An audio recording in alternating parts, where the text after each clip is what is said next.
ഓം ശ്രീനാരായണ പരമഗുരവേ നമഃ. പ്രിയ ശ്രോതാക്കളെ, സുഹൃത്തുക്കളെ, ശ്രീനാരായണ ഗുരുദേവനെപ്പറ്റി പഠിക്കുന്നവർ തീർച്ചയായും ചട്ടമ്പിസ്വാമിയെപ്പറ്റിയും അറിഞ്ഞിരിക്കേണ്ടതാണ്. വിശേഷിച്ചും ചട്ടമ്പിസ്വാമി ഗുരുദേവൻ്റെ ഗുരുവാണെന്നും അതല്ല സുഹൃത്താണെന്നും മറ്റും ഉള്ള തർക്കങ്ങൾ നിലനിൽക്കുമ്പോൾ അതുകൊണ്ട് ചട്ടമ്പിസ്വാമി ആരായിരുന്നു എന്ന് പരിശോധിക്കാം. തിരുവനന്തപുരത്തുള്ള കൊല്ലൂരിലാണ് ചട്ടമ്പിസ്വാമിയുടെ ജനനം. 1853 ആഗസ്റ്റ് മാസം 11 തീയതി. പിതാവിൻ്റെ പേര് വാസുദേവ ശർമ്മ, മാതാവ് നങ്ങമ്മ. പിതാവ് നമ്പൂതിരി, മാതാവ് നായർ സ്ത്രീ. ചട്ടമ്പിസ്വാമിക്ക് അയ്യപ്പൻ എന്നാണ് നാമകരണം ചെയ്തത്. അയ്യപ്പനെ അമ്മ കുഞ്ഞൻ എന്ന് വിളിച്ചിരുന്നു. അങ്ങനെ പിന്നീട് അയ്യപ്പൻ കുഞ്ഞൻപിള്ളയായി. കുഞ്ഞൻപിള്ള സുന്ദരനും ബുദ്ധിമാനുമായ ബാലനായിരുന്നു. ആശാൻ കളരിയിൽ പഠിച്ചിരുന്ന കാലത്ത് പഠനകാര്യങ്ങളിൽ ഒന്നാമനാകയാൽ ആശാൻ കളരിയിലെ ചട്ടമ്പി സ്ഥാനം നൽകി. അങ്ങനെ കുഞ്ഞൻപിള്ള കുഞ്ഞൻ ചട്ടമ്പിയായി. അദ്ദേഹത്തിന് ചെറുപ്പം മുതലേ ആധ്യാത്മിക വിഷയങ്ങളിൽ വളരെ താല്പര്യമുണ്ടായിരുന്നു.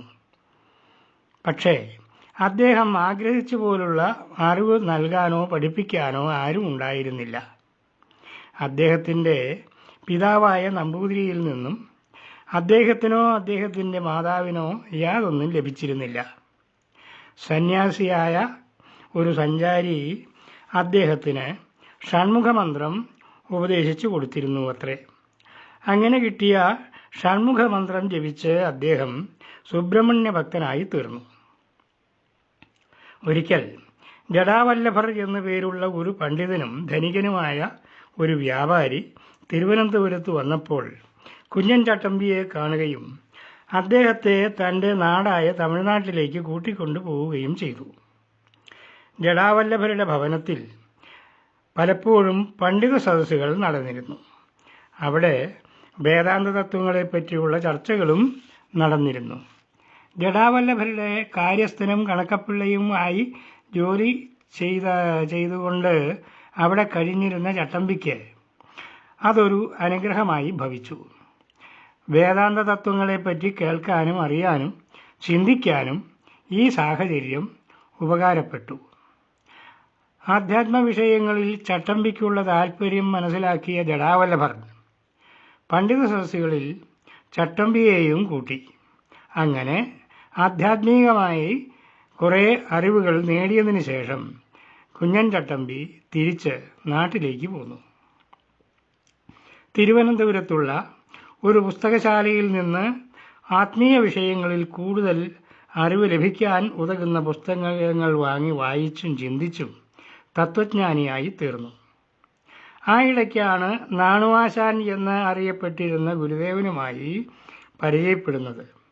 ഗുരുദേവനെ തൈക്കാട്ടയ്യാവുമായി പരിചയപ്പെടുത്തുകയും രണ്ടുപേരും ചേർന്ന് അയ്യാവിൽ നിന്ന് യോഗവിദ്യകൾ അഭ്യസിക്കുകയും സിദ്ധന്മാരായി തീരുകയും ചെയ്തു. അയ്യാവിൽ നിന്ന് പഠനം പൂർത്തിയാക്കി ഗുരുദേവൻ മരുത്വാമലയിൽ തപസ്സിന് പോകുമ്പോൾ ചട്ടമ്പിസ്വാമിയും ഒപ്പം ഉണ്ടായിരുന്നു. അദ്ദേഹം 1-2 ദിവസം ഗുരുവോടൊപ്പം മരുത്വാമലയിൽ ഇരുന്നതിന് ശേഷം തിരിച്ചു പോന്നു എന്നാണ് പറയപ്പെടുന്നത്. രണ്ടുപേരും സന്യാസികളായിരുന്നെങ്കിലും വെള്ളവസ്ത്രമാണ് ധരിച്ചിരുന്നത്. അതിനാൽ ഈ രണ്ടുപേർക്കും കാവ്യവസ്ത്രം നൽകി ആരും സന്യാസദീക്ഷ നൽകിയിട്ടില്ല എന്ന് വേണം കരുതാൻ.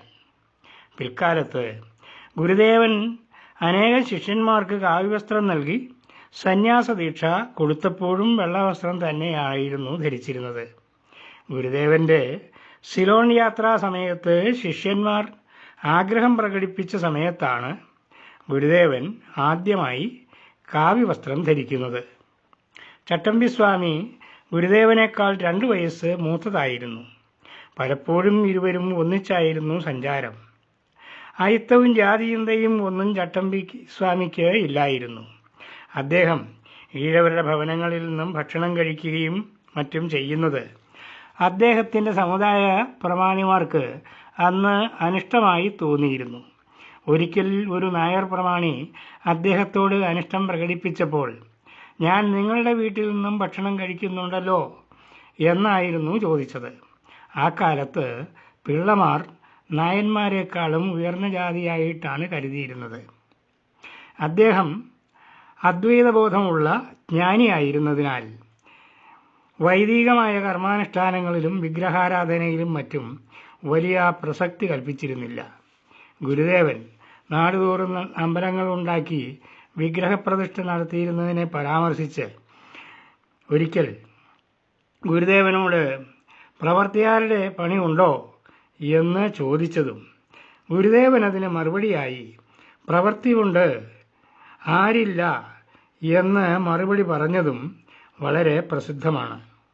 ചട്ടമ്പിസ്വാമി ഒരു ദിവ്യാത്മാവും സാമൂഹിക പരിഷ്കർത്താവും ആയിരുന്നു എന്ന കാര്യം വ്യക്തമാക്കുന്ന സംഭവങ്ങൾ നാളെ പറയാം. നമസ്കാരം.